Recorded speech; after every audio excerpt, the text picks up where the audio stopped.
Hey, what's up, jaseux, amateurs de cinéma, le retour de Jason Ciné avec Johnny le jaseux. Épisode back-to-back, vous êtes chanceux, c'était censé être une ou deux semaines, mais là, 2 semaines, 2 épisodes, parce que j'ai vu des films. Aujourd'hui, je vous parle à la fin de la bande-annonce du film The Irishman, qui a vraiment de l'air bon. Et aussi, je vous donne ma petite critique de Ad Astra avec Brad Pitt et Hustlers avec Jennifer Lopez. Donc, on commence ça avec Ad Astra. Voici le poster avec, comme plusieurs diraient, le beau Brad Pitt. Et je lui donne... Et là, je vous avais montré la bande-annonce une couple de shows passés et j'avais vraiment des gros espoirs pour ce film-là. Des espoirs qui... n'ont pas été comblés. Un jaseux sur 5. Et messieurs et madame, que c'était mauvais sur un moyen temps. Et c'est ironique parce que j'étais voir ça avec mon ami Frédéric qui adore Jason Ciné. Allô Frédéric? C'est la première fois qu'on va au cinéma ensemble que je me souvienne, et puis ça fait des années qu'on va au cinéma ensemble, qu'on va voir un mauvais film et qu'on est d'accord des deux bords.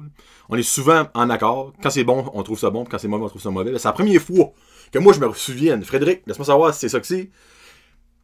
On a sorti de là, puis c'était comme wouh! Quelle sorte de merde qu'on vient d'écouter là. Et monsieur, je dis souvent ça, mais un enfant de 5e année de l'école de la Rivière de Pocmouche aurait été capable de mieux faire en termes d'effets spéciaux, en termes de montage photo, en termes d'histoire. C'était affreux, affreux, affreux. J'ai donné 1, parce qu'il y a comme 2 trop petits bouts qui étaient quand même comme entertainants, mais c'était pénible. Premièrement, quand tu fais un film dans l'espace, la moindre des choses, ce serait d'étudier la physique gravitationnelle. Ce que eux autres, je doute fort, ont fait, et s'ils ont étudié, je vous confirme à 100% qu'ils n'ont pas passé leur test. Car sur la Lune, normalement, tu flottes. Et là, c'était pas de flottage. Dans l'atmosphère, dans le néant, tu flottes. Et si t'es pas habillé en conséquence, tu gèles et tu disappear. En gros, c'est Brad Pitt qui est un astronaute. Et puis là, on est en l'an 2122, 123, quelque chose de même, là, dans le futur. Puis ben, ça donne que son papa à lui aussi était anciennement astronaute, un astronaute renommé avec remporté des plein de prix, puis qui s'en va sur une mission. La mission, ça s'appelle Lima, pour trouver des vies extraterrestres. On va vraiment le dire même, des vies à l'extérieur du Canada, de la Terre. Puis ben, ça donne qu'il y a déjà des villes sur la Lune en 2126, ce qui serait très possible dans 100 ans, évidemment. Il y a un Subway sur la Lune, il y a un Dunkin' Donut sur la Lune, on le voit, et ça c'est très comique. Mais il y a aussi des pirates lunaires, il y a une chase avec des pirates lunaires, avec des petits buggy faits en carton puis en papier mâché. À peu près ça que c'est. En gros, ben, l'histoire tourne autour que le papa de Brad Pitt, c'est un McNeil, c'est pas ça qui va faire la différence de l'aimer le film ou pas. Là. Il était parti sur la mission Lima, puis ils ont perdu signe de vie 16 ans passés. Puis ben, c'est parti là. La Terre reçoit des ondes qui fait des tremblements de terre, puis des tornades, puis tout ça, puis comme ça viendrait de Neptune, puis que son père serait sur Neptune à lui, puis il enverrait des ondes radioactives, des ondes gamma, puis tout ce shit-là. Dans le fond, lui, il s'en va sur une mission pour trouver son père, puis là, ben, il passe de la Terre à la Lune, à Mars, à Jupiter. Il te fly dans les anneaux de Neptune un bout avec une porte. Comme il se slingshot d'un vaisseau spatial à comme l'autre. Straight ligne. Là. Une ligne plus straight que ça se peut pas. Mais l'affaire, c'est qu'il rentre dans des astéroïdes mais il bouge pas d'un poil. So, allô, qu'est-ce que c'est ça, là? Ça marche pas, là. Randomly, il y a un bout, ils vont sauver. Ils vont sur un spaceship qui a fait un appel 911. Rentre là-dedans, il y a 2 singes qui mangent du monde. pourquoi? Je sais pas. Je sais pas. Il y a plein de bouts dans le film. Je suis comme, pourquoi? Qu'est-ce que c'est ça? Misfit, c'est mal fait. 3/4 du temps, quand il y a de l'action, et là je mets l'action en parenthèse, car l'action est très limitée. C'est plus une histoire de mon papa, mon papa est pas là, moi je vais aller trouver mon papa. Dans la galaxie, dans le fond. Mais les bouts d'action, le son coupe. Comme, d'un bout d'action, me semble, tu devrais être comme des explosions, puis des bang, des bang. Là, tu as des bouts d'action, c'est comme. Puis tu perds tout feeling, tout comme wowness au bout d'action. Pas encore, là, les bouts d'action, c'est pas des films de Rambo, là, on s'entend. Là. So, Ad Astra, une énorme déception pour moi. Sérieusement, j'ai été comme. J'ai quasiment endormi comme 4 fois dans le film. Ça m'arrive jamais. Eh ben, c'était plate après plate. Il y a rien. Tout le long, j'étais comme, il y a quoi qui va se passer. C'est sûr. Il y a quoi qui va se passer. Il n'y a jamais rien qui se passe. À la fin, oui, il trouve son père. Je vous dis pas ce qui arrive, mais il trouve son père. Mais ça aurait peut-être juste mieux que je le trouvais pas. Pour ça donner fuck all. Sur Ad Astra, 1 jour sur 5, on passe à d'autres choses. Esprit. Oui, c'est pas votre argent, aller au cinéma là-dessus. Vous allez. Restez chez vous, prenez une sieste de 2 heures, ça va venir au même, puis ça va vous coûter moins cher. So, next one. Hustlers. Je le lui donne. Mieux que Astra. Un 3 aujourd'hui sur 5. Ok, c'est pas le film de l'année. Oui, j'ai mis des points. Et là, vous allez dire, oh bon, macho. Oui, j'ai mis des points parce que, évidemment, moi, ouais, Jennifer Lopez en danseuse, et ça réveille des sens.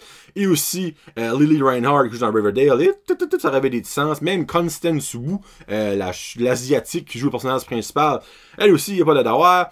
T'as Cardi B là-dedans, t'as Lizzo.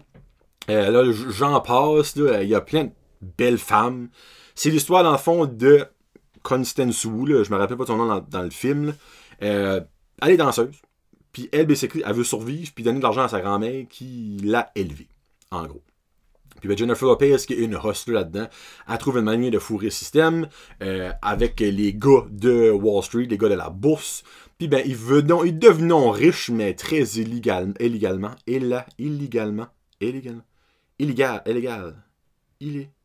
Oh, les freaks, ça paraissait lundi. Hein? Illégalement. Bon. Wouh! Excusez, pardon. Puis ben, c'est ça que c'est. Il y a une petite twist. Évidemment, à la fin, c'est pas pogné. Mais c'est pas pogné drôlement. Comme je pourrais dire ça de même. C'est une histoire vraie. Je sais pas comment vrai qui est tout ce qui est là-dedans. Il y a des affaires qui sont tirées par les cheveux, je m'en tirerai pas. So, en gros, basically, ils se font un petit cocktail de drogue. Puis ils droguent les gars de la bourse en groupe. Ils sont tous comme 3 ou 4. Comme oh, ouais, vas-tu passer une belle soirée? Ben, tu sais, Christy, les gars, c'est comme non, je suis dans les dragons. Puis, ben, ils utilisent sa carte de crédit. Ils sortent de l'argent, ils font des retraits, ils appellent à la compagnie de carte de crédit, savoir comment est-ce qu'ils peuvent topper. Puis, ben, ils viennent riches avec ça. Évidemment, ben là, la police les pogne, tu sais, parce que. Comme là, t'as bien beau aimer des femmes tenues, mais à un moment donné, t'aimes plus ça, là? Tu sais, quand tu vas 400 fois par semaine à 5, 6 000, 10 000, 15 000 piastres par chute, tu te poses des petites questions. Puis, ben, ça que c'est pas mal cette histoire, là, l'histoire de famille. Dans le fond, toute la crew qui fait ces affaires-là devient comme une famille. Ça finit correct. Finit pas bien, finit pas mal. Je sais pas si ça finit dans la vraie vie. Mais en tout cas, c'est un film rince-l'œil. Garde, qu'est-ce que vous voulez. Ça a été fait pour se rincer l'œil. Je pense pas que Jennifer Lopez a dit le contraire. Ça mérite d'être vu. Peut-être pas au cinéma. C'est quand même une petite twist. Moi, ma femme voulait le voir. Comme ça, je suis surpris. Mais comme... Il n'y aurait pas à voir... Marco, là, quand ces films basés sur une histoire vraie, tu veux quand même pas trop changer la vérité. Je comprends ça dans un sens. Là. Mais il aurait pu comme ajouter une petite couche, je vous dirais, au film, là, qui aurait pu mettre encore un petit peu ça plus intéressant. Tu voyais ça venir à 100 000 à l'heure quand il s'en venait. C'était assez évident. Là. Mais reste, c'est quand même un bon divertissement. Il y avait vraiment pas mal de monde qui allait le voir. Je guess que ça a bien pas mis. Là. Puis ben, Jennifer Lopez, elle vieillit pas. Qu'est-ce que vous voulez vous dire? Elle vieillit pas. C'est une très belle madame. Puis ben, il y a aussi Constance Wu. Moi, c'était la première fois, je pense, que je la voyais dans un film. Je l'ai bien aimé, pour vrai. Bonne actrice. Puis c'est ça que c'est, pour Hustlers. Donc là, On va switcher ça, tif, paf, pouf. Je vous parle du film de Irishman, le prochain film de Martin Scorsese. Et là, je vous dis tout de suite, ben, premièrement, le film sort le 27 novembre 2019, donc dans 2 mois, on va dire. Là.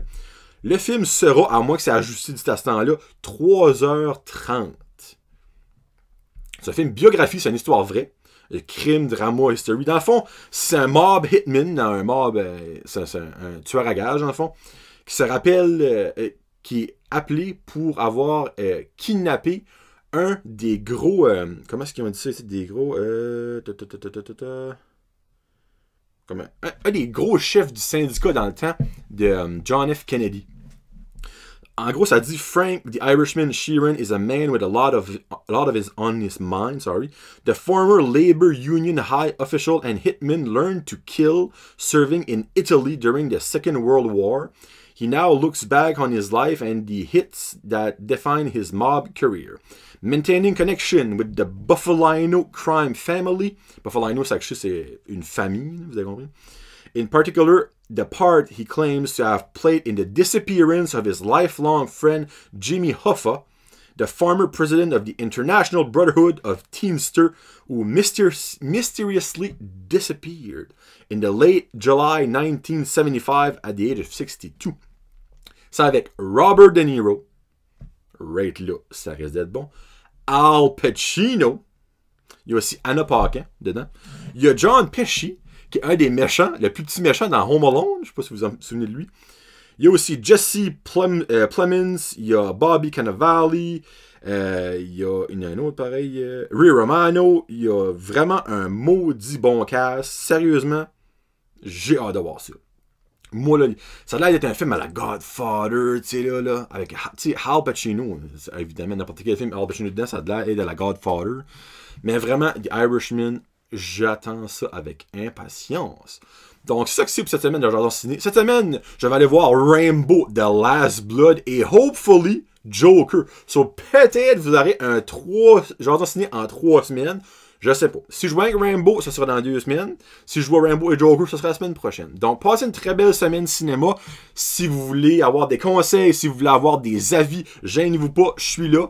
Puis ben, laissez-moi savoir ce que vous pensez des films que moi j'ai vus, que j'ai critiqués. Vous avez peut-être aimé Ad Astra. Si oui, vous êtes probablement une personne qui adore les expos sciences. Si vous aimez Ad Astra, t'as comme moi.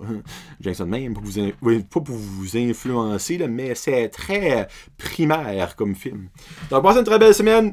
Peace out. #Josette.